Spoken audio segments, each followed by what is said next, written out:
So, what are you doing? Whoa, whoa, whoa. Who the fuck is talking right now? I'm the bright side of your conscience. What are you doing? I am trying to play Pokemon Go, but it's not working, and I'm very upset. Oh, I'm sorry to hear about that. I know what will cheer you up. Why don't you do a review? Okay, what should I review? How about that Star Wars book you read, huh? You like Star Wars, don't you, Sol? I mean, fuck yeah, I love Star Wars. It's just, What's wrong? it's just I don't know. It's like when I reviewed Batman, it was like I don't like reviewing something that has like so many movies and spin-off movies and TV shows and books and comics and video games. It's like there's just so much of it, and it's like there's so many pieces to the puzzle. I don't like just having one or a couple and then giving an opinion based off that. I just don't like doing it. But Sol, you're one of those multimedia reviewers. That means you review all sorts of different stuff. You can review Star Wars movies and games and all sorts of different stuffs.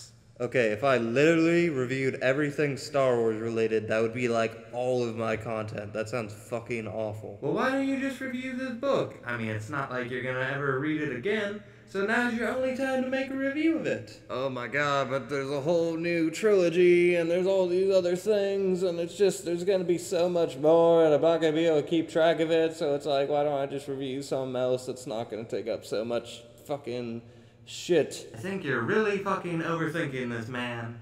You can just review this goddamn book and no one's going to care. Not to mention, it's Star Wars, Sol.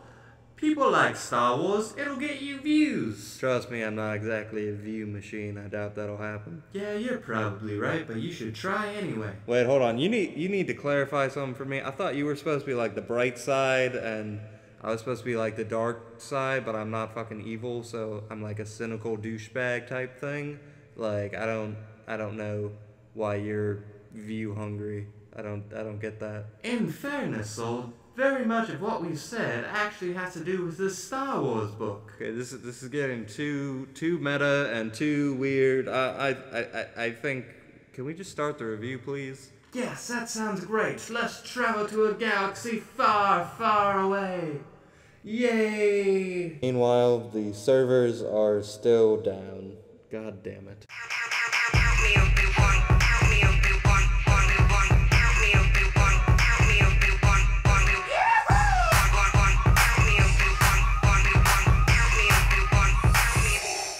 Books are fun, especially when they're Star Wars related books. There are so many Star Wars books, you guys, you don't even know.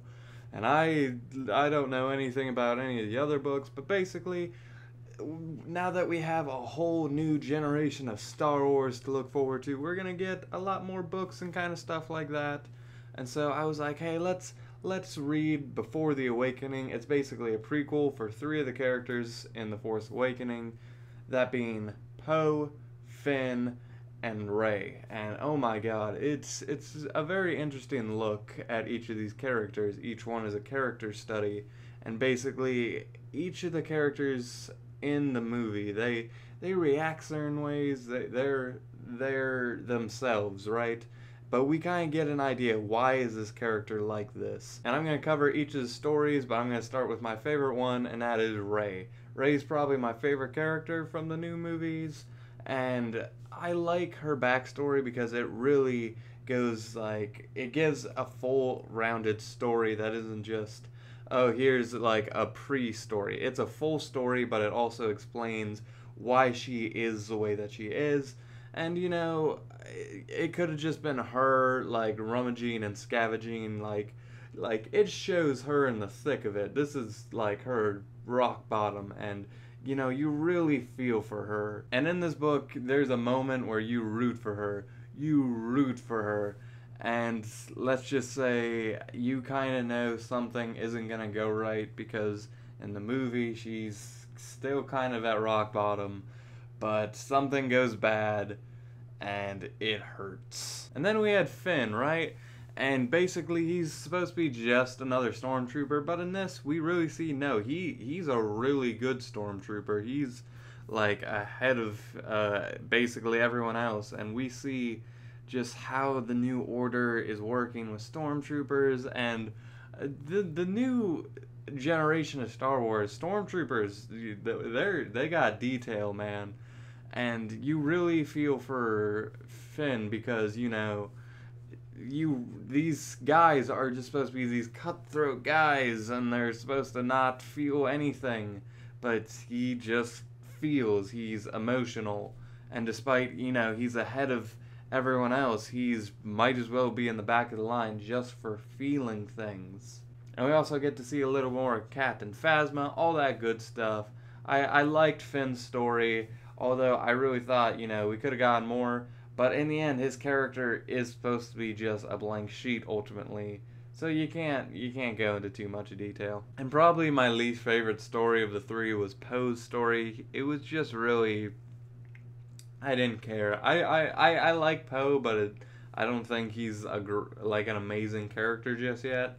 And this backstory was really simplified, even though it's the one that had like Princess Leia and all that stuff.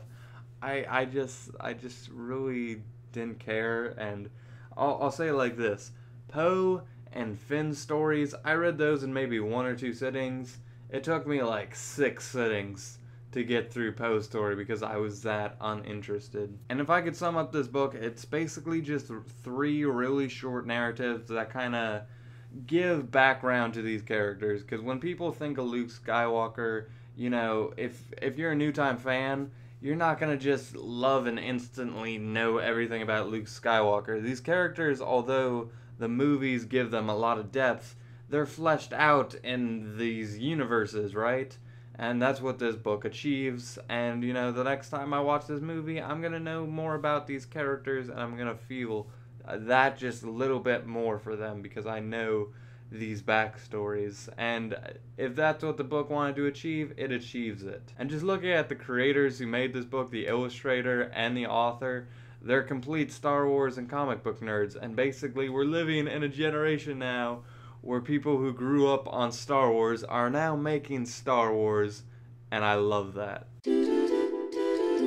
And with all that being said, I give Star Wars Before the Awakening a 6 out of 10. Just for being a pretty good story that filled out some good Star Wars stuff. Yay. Anyway, guys, if you want, you can check out my Twitter, my Patreon, all that good stuff if you feel like it. I love you. You're all awesome. Blah, blah, blah. Dun, dun, dun, dun, dun, dun, dun, dun. I don't even know. Thank you, guys. And with that, I leave you.